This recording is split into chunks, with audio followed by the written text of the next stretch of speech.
Guys എല്ലാവർക്കും പുതിയൊരു വീഡിയോയിലേക്ക് സ്വാഗതം. അപ്പോൾ ഇന്ന് നമ്മൾ പിയേഴ്സ് സോപ്പ് ഉണ്ടാക്കുകയാണ് കേട്ടോ.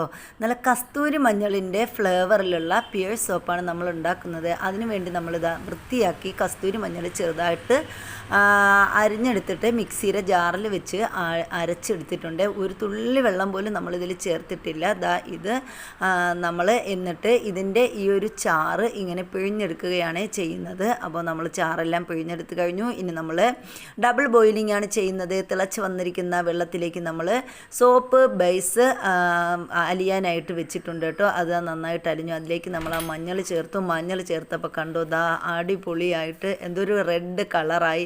അപ്പോൾ സോപ്പ് ബേസ് അതിൻ്റെ ആ ഒരു കളർ ചേഞ്ച് ആയതുണ്ട്. അതിലേക്ക് നമ്മളൊരു 5 or 6 വൈറ്റമിൻ ഇ ടാബ്ലറ്റ്സ് ഇട്ട് കൊടുത്തു കേട്ടോ. എന്നിട്ട് നമ്മൾ പെർഫ്യൂമും കൂടി ചേർത്തിട്ട് നമ്മുടെ ഈ ഒരു പിയേഴ്സ് സോപ്പ് ഇവിടെ റെഡി ആയിട്ടുണ്ട്. നല്ല അടിപൊളി സോപ്പാണ്, നല്ല മണമാണ്.